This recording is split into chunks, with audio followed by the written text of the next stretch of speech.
Hello there, and a very good morning to you. Welcome to Passion Influencer Africa. This is a very beautiful morning. Once again, we come together to discuss various thoughts. Today, we are on a topic of what is called use of our thinking tool. What is our thinking tool? I believe it's our mind. I believe it's our brain. Well, we'll come to that as the discussion progresses on. So, just for us again to think freely. How do we normally use our thinking tool? How do you normally use it? What is its predestined use as a human being? And how do you use it? How frequently do you use it? Because I believe that's a very important topic, and it's going to be a guiding light, a guiding principle for our discussion today.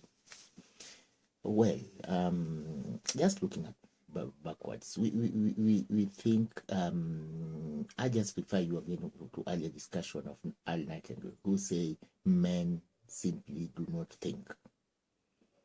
The main purpose of our brains is to think. Animals react to stimuli, and animals react to situations. And human beings have the unique ability of thinking. It means they allow their previous experiences to become a data bank for their future decisions. In a simple layman's language, we don't really need to go deeply into biology, into brain anatomy and everything. We just want to have it as a general man's language, that what compels us, when we say I'm using my brain, what are you using it for?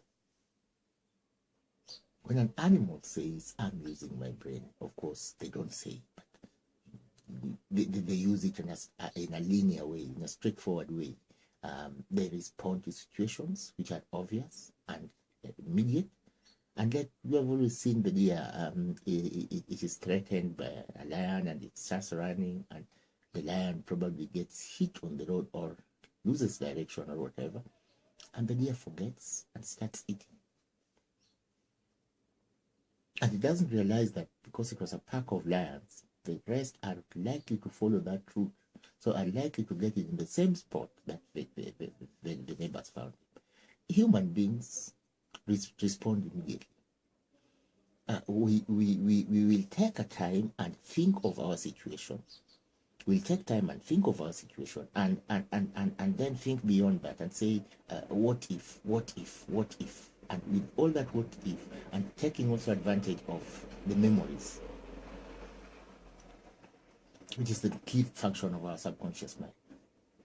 Get an experience or an incident, go through it, keep the finer details, especially the emotional part of it, keep it in our repository. And that's why we always say discourage people always try to learn how to deal with negative emotions, because if you don't get used to the process of getting past your negative emotions on one incident, they keep on repeating themselves again and again and again until it takes you into a loop that you cannot progress further. Because just like we were talking about the antelope having a negative experience with a lion, and a few meters away it forgets and walks and eats as usual, human beings, it gets a negative experience with a lion, two things will happen. One is good, the other one is very bad. The first incident is that it will be aware, it will try to walk away or run away from that environment and ensure that it's not caught once again in the same circumstances. The second unfortunate side is that constantly it will keep on, the bad incident will keep on replaying itself in its mind. The level of cortisol increases on its bloodstream, adrenaline increases on its bloodstream. And I believe by right now we are familiar with cortisol. Cortisol is It's a chemical which is released to the body when the adrenaline is also pumped into the body as a fight or flight instinct. This is a fight or flight chemical. It makes the cells to burn faster. Energy. It makes the body to burn energy faster. The catch is that it's also called the aging chemical. It ages, it makes the cells grow old. It's just like when you rev an engine. When you rev an engine, what happens? You make the engine to run when the vehicle is still at a standstill, but to run at its full speed. So it's like the vehicle is really running. It's your problem if you don't engage the gear. You're revving the engine and it's stuck. You are revving it and you're revving it and you're revving it, and you say, I'm not using the engine because I'm not driving on the road. Wrong. The very moment the engine is revving, that means the engine is running. The components are turning against one another, and therefore energy spent. Similarly, cortisol, which is generated when the circumstances are not well defined, and therefore when the circumstances did not require it. It is only the perceived or the imagined situation which made us release it. That cortisol goes now to burn out the veins. That cortisol creates nerve pains because the nerves become very sensitive.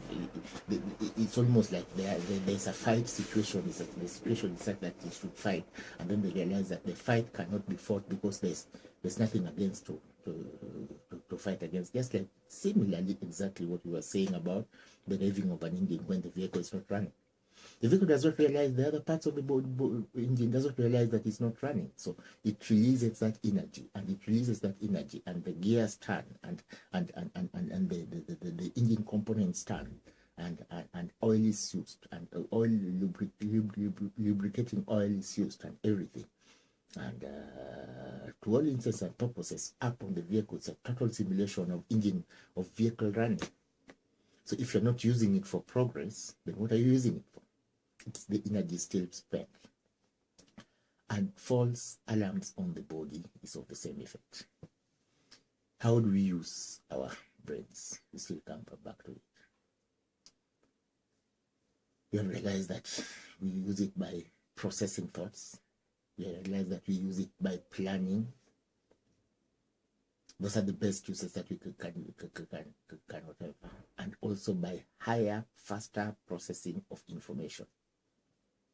Higher, faster processing of information requires a mental state. And we have discussed about this, about the state of all the way at gamma, at delta. What happens at delta brainwaves? What happens when your brain is emitting 0.5, 0.1 Hertz up to 0.4, up to 4 Hertz?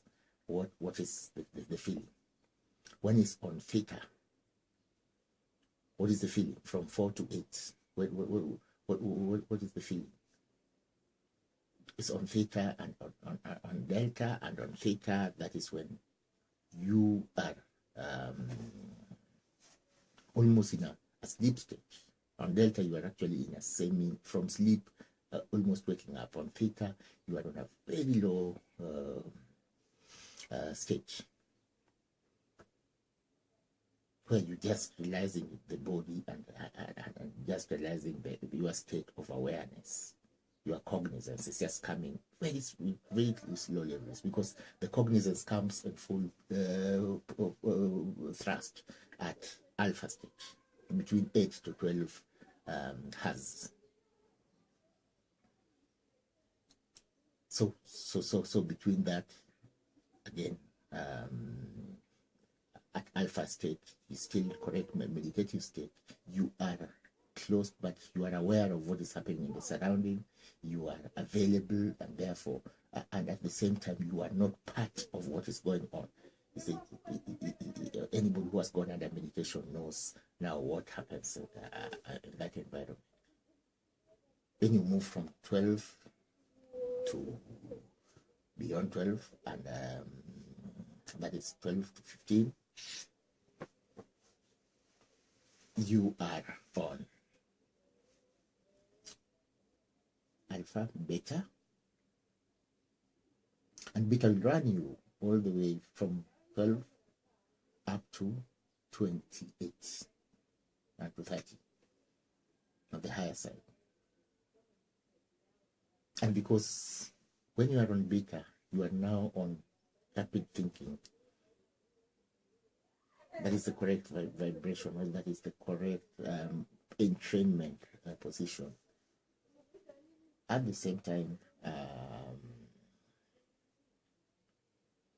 you are processing information past, and you are processing in a coherent manner, and you are allowing external interferences now to be part of you, because now you are on cognitive state. You are aware of the surrounding. In fact, you use surrounding to process your things.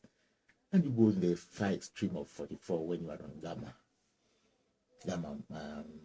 rate has. And at that gamma, now you are beyond whatever, you are very fast processing and so on. We are saying we are trying to master this, because the purpose of our discussion today is use of our thinking equipment, use of our thinking tool. How do you use your brain?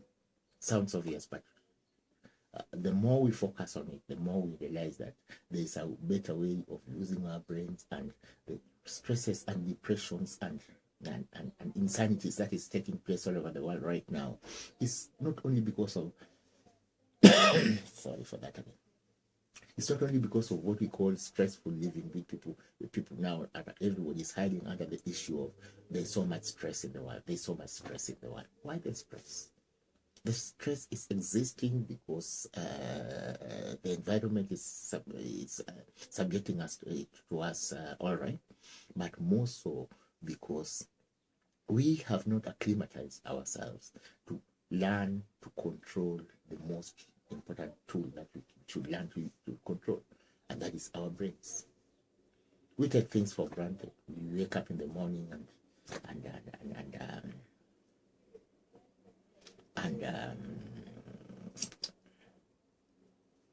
we wake up against alarm clock. That one we did not think in order to wake. It's the alarm clock which has woken us up.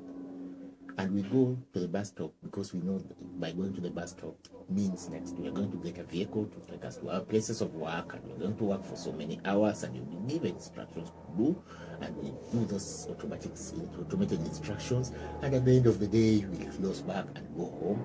But because usually in the evening we don't go home straight, we'll pass by the nearest pub and we'll meet our friends and talk about the riffraffs, and as we talk about the riffraffs, we'll share the little that we have and separate. That is wrong. The ideal scenario is now we want to take more control of our lives. We want to take more control of ourselves, and more so, we want to take full control of our thinking. Because once we take charge of our thinking, the rest seems workable. The outcomes become more predictable. And just by the way, as we are looking at other books, we found the issue of solfeggio. I think we have talked about prana. Earlier we have talked about how to control our thoughts using breath. I always repeat it because it's a very wonderful experience, ladies and gentlemen. I don't know whether you also practice the act of breath. Whenever you remember that breath controls what you are thinking, can you spend 1 minute and breathe? Because breath is one place which we don't maximize on, because we don't believe that it will change our lives. We don't believe that taking charge of our breath will transform ourselves. We don't believe that breath is actually a wonderful gift.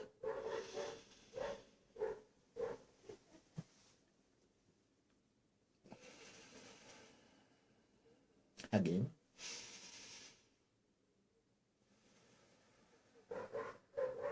so as we breathe, we get the freshness of the day, whether it's in the evening, whether it's at night or in the morning. We get the freshness of the day, we get the freshness of the surrounding, what our surrounding brings to us. And it's a wonderful thing to have a good surrounding.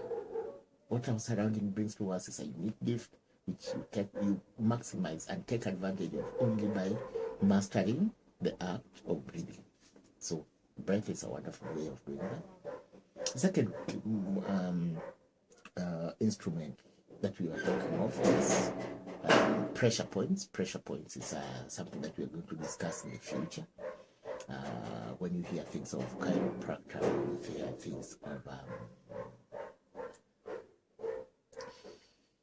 of tapping, of energy tapping, meridian points. I believe that when I do this, you must have heard at one time or another, either heard or been told about it. Meridian points. Meridian points is a topic of the discussion which is coming up soon. And one of the things that we're looking at is also the sound. What sound do you surround ourselves with? We have been told that the most beautiful type of music that we have historically is the solfeggio. The solfeggio music pattern, which have 7 chords instead of the standard 8 chords, is a real developer of ourselves. It's a real, it runs deep into our DNA. So solfeggio will guide us. When you hear music of Bach, music of Mozart, and so on, and those are the days of what you call true Renaissance, when people were moving at a pace faster than what they were expecting. Remember, at one time now we have just flattened out. 90% of things are done by machines and robots, and you're just part of it. At the far end, extreme end, there are people who are making the world run. And at the bottom, there are people who are just told what to do in order to run faster.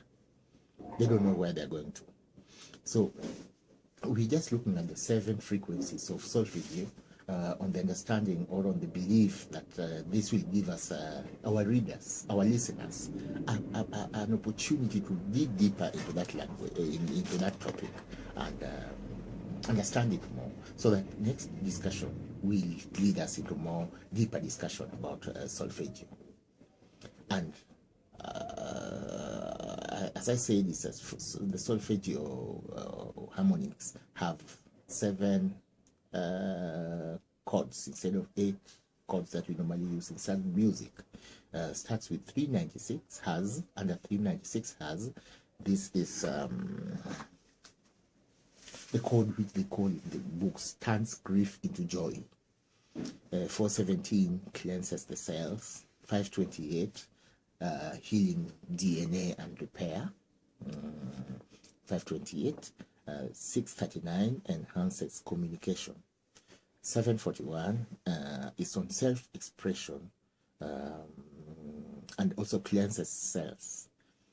852 awaken intuition, awaken the inner self, strengthening the awareness level. 963 restores the spirit to its original settings. I believe we have touched on that. That is our food for thought. As we proceed forward, it's wonderful. We'll have more discussions about how other ways to modify and have a more handle to control our lives through controlling our thoughts. And I believe we'll be together throughout this journey. If you wish us to be together with